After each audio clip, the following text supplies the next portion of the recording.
Ya, Assalamualaikum warahmatullahi wabarakatuh. Selamat pagi ataupun siang semuanya. Semoga sehat-sehat semua di hari Ahad ataupun Minggu ini ya, untuk selonjoran, untuk berehat kita semuanya ya. Oke, di kesempatan ini aku mau memberikan sedikit ulasan ataupun reaksi selepas perlawanan antara Johor Darul Takzim melawan Persis Solo. Ya, karena ini cukup menarik dan kita tahu Persis Solo berhasil mengikat JDT dengan skor 1-1. Nah, sebelum itu kalau ada yang penasaran kenapa nih saya pakai jaket tebal ini 4 rangkap teman-teman, 1, 2, 3, 4 ya. Ini karena Arsenal tidak turun-turun ya, sekarang masih di pucuk atau puncak klasemen, dingin cuy. 4 rangkap aja ini masih dingin nih. Oke, sebagai penyokong Arsenal kita happy sekali ya, karena kita akan menikmati Piala Dunia dengan selisih 5 mata, 5 poin dari Manchester City ya. Bagi penyokong Arsenal, tinggalkan komen di sini. Oke, kita akan langsung ke laga JDT melawan Persis Solo semalam, yang memang kita tahu laga tersebut dibuat free ya oleh manajemen dari Johor Darul Takzim. Dan yang kita tahu memang karena memang JDT baru saja bermain Piala Malaysia 8 besar ketika melawan Kelantan malamnya, maka hampir sebagian besar yang diturunkan adalah bukan player yang biasanya jadi player utama ya. Nah, ini juga kesempatan Safawi Rashid bermain, Hasik Nazli bermain, Aidil Zafwan bermain. Untuk foreign playernya macam CDB, kemudian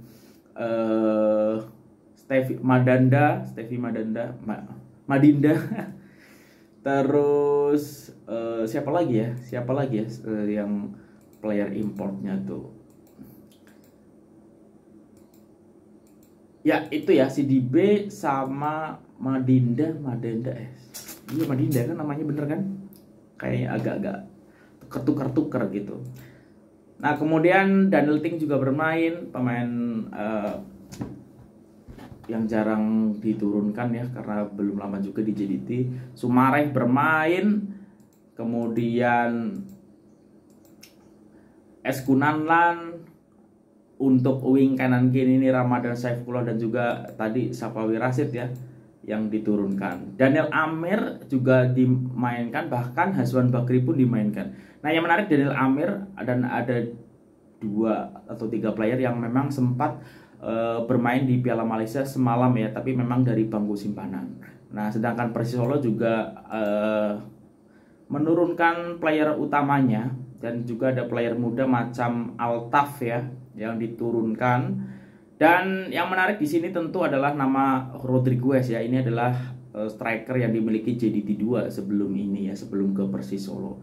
Nah, kita tahu overall secara perlawanan memang JDT mendominasi perlawanan ya, tetapi Persis Solo juga memiliki beberapa peluang yang harusnya bolehlah jadi jaringan ya, tapi memang misalnya peluang dari Altaf yang beberapa kali merepotkan pertahanan dari Johor Darul Takzim. Nah, kita tahu gol pertama dari JDT ini karena kesilapan pemain Persis Solo melakukan foul ataupun pelanggaran, kemudian dengan percaya diri ya Musa Sidibe melakukan free kick ya, dan akhirnya menjadi, karena sempat ada kayak sekelumit di depan gawang Riyandi, akhirnya menjadi sebuah jaringan untuk Persis Solo ya.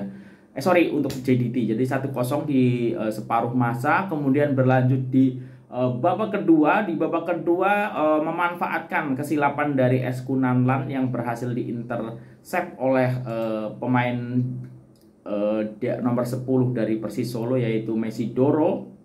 Kemudian bola itu menjadi peluang dan diselesaikan sangat baik oleh Rodriguez ya, menjadi 1-1.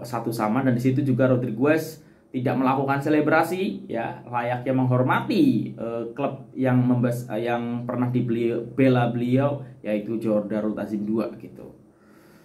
Nah, selepas 1-1 JDT kembali ada momentum setelah Musa Sidibe memberikan true pass ya, kemudian di Sumareh menerima bola tersebut, mencoba mengelabui Riyandi, tetapi Riyandi malah mengenai kaki dari Sumareh ya, atau badan, sehingga menjadikan penalti ya.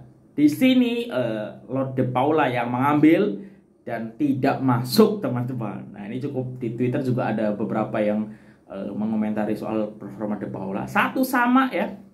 1-1 dan akhirnya berakhir sampai perlawanan berakhir. Nah, bagaimana respon media Indonesia ya terkait hasil JDT melawan Persis ya. Coba aku tengok ya di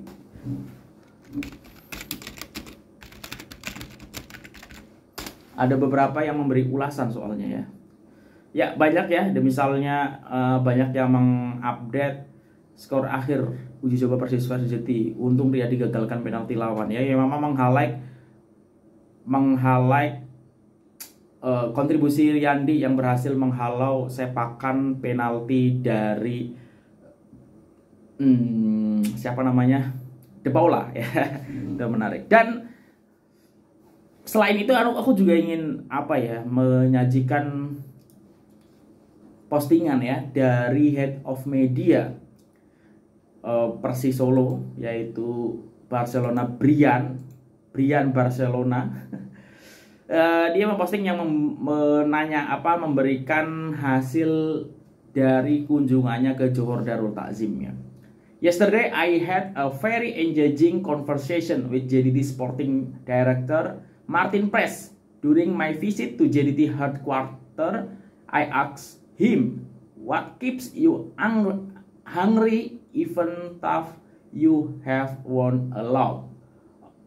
Our leader, he answered simply, he doesn't fear to share the vision of where we are heading.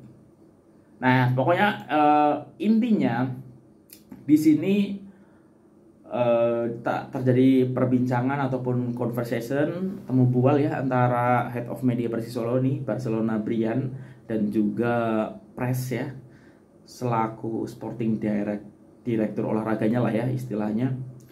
Kemudian ataupun direktur tekniknya menyanyikan kenapa, maksudnya tetap intinya setelah berkali-kali juara tetap lapar ya, tetap kadang kan orang kalau udah keseringan itu demotivasi ya, tapi ini tetap lapar gitu. Nah, di sini jawabannya adalah dari pemimpinnya ya. Pemimpin kami jawab dia tidak takut untuk membagikan visi kemana kita, visi yang dituju. Penting untuk memiliki pemimpin dengan visi jangka panjang, dan saya tidak bisa setuju untuk jangka panjang. Visi membuat tim tubuh untuk merangkul masa depan dan mendorong mentalitas permainan untuk tidak berhenti, dan ini adalah hal yang paling berharga yang kita miliki saat ini. Kita dipimpin oleh seseorang yang memiliki visi. Persis telah menempuh perjalanan panjang tahun ini, dan saya percaya kami berada di jalur yang tepat ya. Aku benar-benar melakukannya. Tidak akan ada lompatan kuantum pada waktu singkat. Cukup bersabar dan tetap percaya, seperti pepatah lama mengatakan hal baik datang kepada mereka yang menunggu ataupun yang berproses ya. Dan ini menarik ya, di sini menunjukkan bahwa kalau disampaikan dari direktur teknik ataupun direktur olahraganya, itu memang ini salah satu yang membuat JDT sampai sekarang yang sangat kuat itu adalah pemimpinnya, yaitu Tunku Mahkota Johor ya. Dan mungkin untuk Persis Solo sendiri, saya juga sempat cakap sebenarnya untuk komposisi manajemennya sangat oke ya, apalagi pemimpinnya Kaisang ini kan anak muda, putra dari Bapak Joko Widodo, kemudian didukung pengusaha Kevin,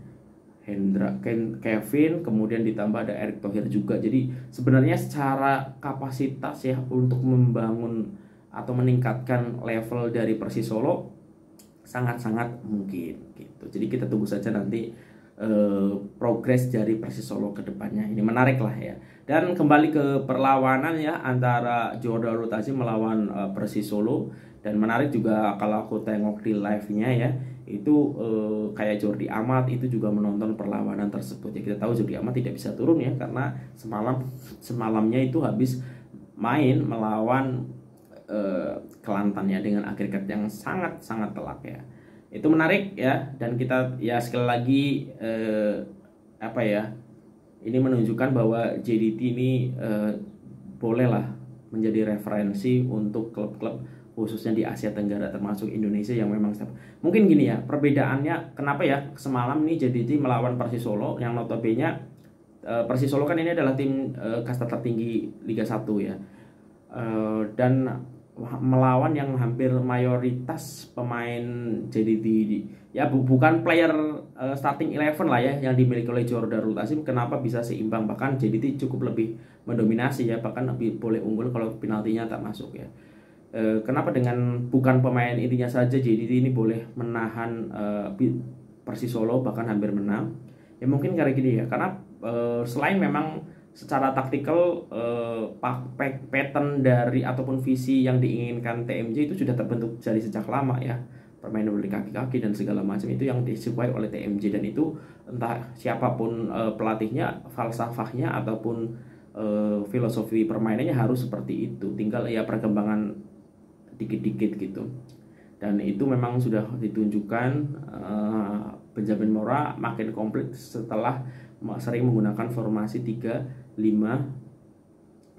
ataupun 4-3-3 yang dimodifikasi 3-4-3. Ya itulah yang kadang-kadang aktualnya jadi 3 back gitu. Ya 3-4-3 atau 3-5-2 ya jarang ya, itu biasanya yang aktual di transisinya gitu. Ini menarik ya. Dan nampaknya Big Rugby juga terus melanjutkan itu ya, tidak melakukan perubahan yang signifikan gitu. Nah, selain itu karena faktor kalau di Malaysia pemain-pemain terbaik hampir semuanya berada di Johor Darul Ta'zim ya. Mungkin ada beberapa 1, 2, 3, 4 yang berada di luar JDT ya, tapi hampir semuanya di JDT. Bahkan yang kalau dibilang bukan pemain utamanya pun semalam itu, kalau kita cek untuk rekor timnasnya, hampir semuanya kalau pemain tempatan tuh udah pernah ya mendapatkan caps di tim nasional. Nah, sedangkan kalau di Indonesia memang hampir merata ya, semua tidak berfokus pada satu tim saja. Mungkin klub yang sekarang banyak pemain tim nasional ya adalah Persib Bandung salah satunya ya. Tapi kalau keseluruhan tuh boleh dari mana-mana ya. Jadi kalau panggilan timnas yang hampir merata semuanya ya. Berbeda dengan ketika di JDT, ketika timnas panggil, kalau mau ambil dari JDT semua itu sebenarnya boleh ya, tapi kan tak etis ya, tak apalagi ya mungkin kalau sebenarnya dari luar JDT tak ada setengahnya lah dari komposisi yang dari Johor Darul Ta'zim ya. Tapi kalau di Indonesia memang agak cukup merata. Jadi memang kemampuan klubnya tuh kalau di Indonesia menurut aku hampir merata. Kalau di Malaysia kan klub-klub yang lain di segini JDT ini di atasnya lagi gitu. Jadi sudah sementara ini belum terkejar gitu. Kalau di Indonesia hampir semuanya merata. Ya itu plus minusnya ya sebenarnya. Tapi dengan adanya ini memang menunjukkan bahwa ya secara overall ya penilaian ya memang JDT lebih dianggap lebih baik ya terkait apa yang sudah ditunjukkan sampai saat ini, dan ini menjadikan pembelajaran klub dari Indonesia khususnya Persis Solo. Itu aja. Kalau kalian silapan aku mohon maaf ya. Sekali lagi bagi penyokong Arsenal jangan lupa pakai jaket yang tebal ya. Kalau enggak ya kayak saya ini 1, 2, 3, 4. Itu aja. Wassalamualaikum warahmatullahi wabarakatuh.